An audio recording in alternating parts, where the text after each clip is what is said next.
of prosperity back to the once dying village.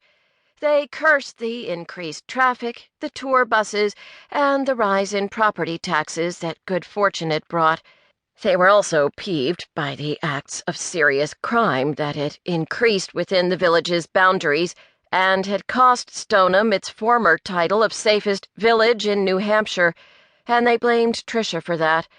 It was her misfortune to have either been present at the time of the crimes or nearby. That bad luck had also earned her the despised title of village jinx.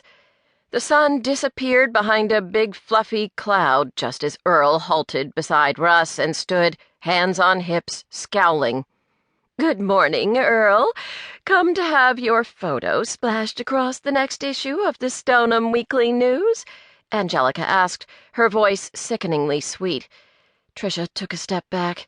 She knew to watch her back when she heard that tone of voice, for Angelica only used it on people she could barely stand. "Hardly," Earl answered. "I have more self-respect than the rest of you publicity hounds." "Oh, come now, Earl. All of us who have attended town meetings know how much you love the sound of your own voice," Pete said. He was no fan of Earl either. "You're blocking the sidewalk, which is against the law," Earl asserted. Angelica's eyes narrowed. Tricia took another step back. "There is no one around except you, and we will happily stand aside while you pass." "I'm not going in that direction," Earl declared. "Then why are you here? Did you need to speak to one of us?"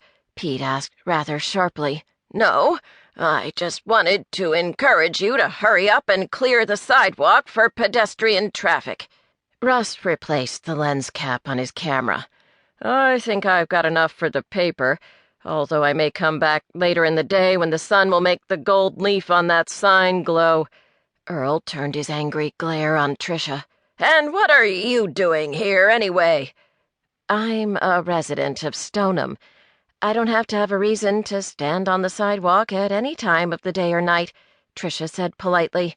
"Don't get snippy with me, young woman," Earl warned. Before Tricia could defend herself, Angelica, bristling with indignation, stepped forward. "Please don't speak to my sister in that tone of voice." Tricia reached out to touch Angelica's arm, and "Don't bother." "You're a bully, Earl Winkler," Pete accused. "You may now be just a skinny runt, but from what I hear, you haven't changed your ways since you were a schoolboy." Earl glared at Pete. "That sounds like slander to me. I hear tell that in the past you operated with questionable business practices, what some might even say were highly unethical." Earl's eyes blazed while the rest of them stood there in stunned silence. "Lies! All lies by my competition. In all the years I've been in business, I've never been taken to court," Earl grated. "And that was a mistake made by far too many of Stoneham's honest businessmen," Pete asserted. Now, Russ said, spreading his arms and patting the air in a gesture of peace, for which Tricia was grateful.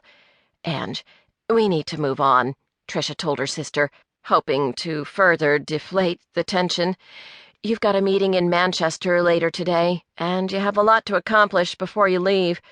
"And I need to check my messages," Russ said. "Any sign that baby is on the way?" Mary asked. She'd knitted the most adorable outfits in shades of blue for Russ and his wife Nikki's first child. They'd decided they wanted to know their baby's gender and had selected boy-friendly colors for the baby's nursery. "About a week or two," Russ said. "I'll be glad when it's all over."